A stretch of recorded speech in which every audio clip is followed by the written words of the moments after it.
this video, we apply the small signal analysis we have learned in the previous videos to the common base configuration.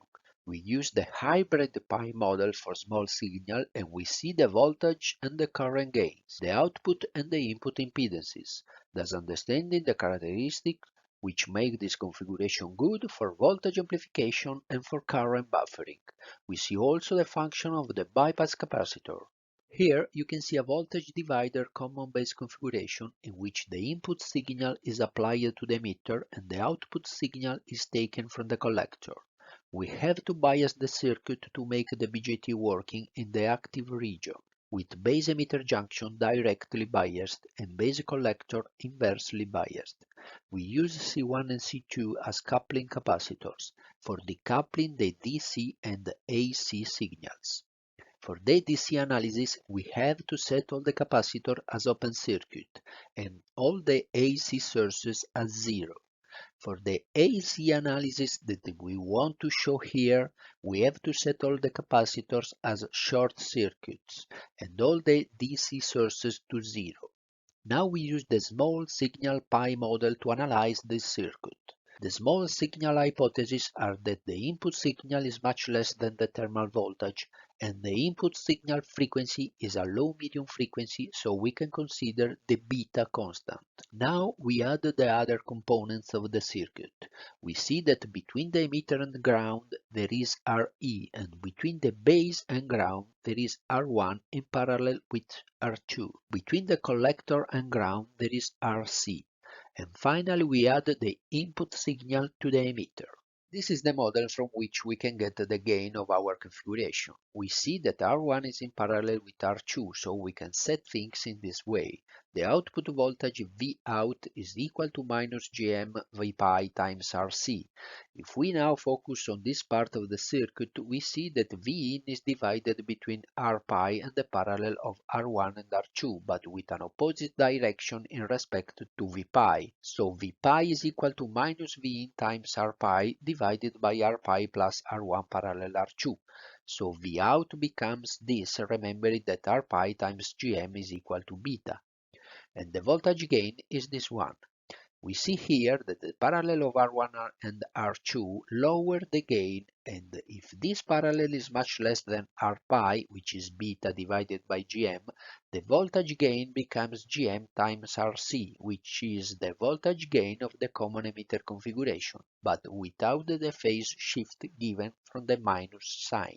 This means that we can improve our gain by setting a bypass capacitor on the base. Remembering our previous result, we can say that the reactance of a capacitor has to be much less than R pi, so Cb has to be higher than this. If this condition is satisfied, our model becomes this, where Vin is equal to minus V pi, thus the gain is Gm times Rc. For the current gain, we see that Iout is equal to minus Ic, so minus Gm times V pi. We have now to find the relation between I in and V pi, and for this we write the Kirchhoff current law in this point.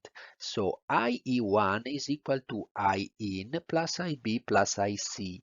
Therefore, IE1 is equal to V in divided by RE, but V in is equal to minus V pi. So we can write that minus V pi divided by RE is equal to I in plus IB, which is V pi divided by R pi plus IC, so Gm V pi. From this we can get that I in is equal to this, and because 1 divided by R pi is equal to Gm divided by beta, we can neglect this term because it's much less than Gm.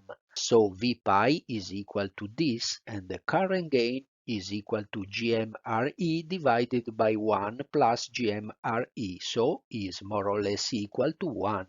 So we don't have any current gain. To find the input impedance, we write the same Kirchhoff current law we wrote before, but we now make explicit V in instead of V pi. Remembering that in the presence of the bypass capacitor V pi is equal to minus V in, we write this equation which We can write in this way and finally in this. Remembering that 1 divided by r pi is equal to Gm divided by beta, which is much less than Gm, so we can neglect it. So the input impedance is Re divided 1 plus GMRE, and because GMRE is much bigger than 1, the input impedance becomes 1 divided by Gm, so it is a low impedance. To find the output impedance, we set to 0 all the independent voltage sources. In this way, Re and R pi are short-circuited, so V pi is 0 and IC is 0 as well. So the output impedance is equal to Rc.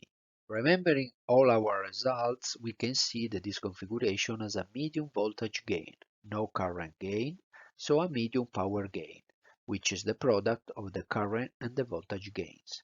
It has a low input impedance and an high output impedance. For this reason, this configuration can be used as voltage amplifier or current buffer, having it a low input impedance and a high output impedance. Please leave me a comment, let me know if you liked this video. Make sure you put a thumb up, click the notification bell and subscribe to my channel.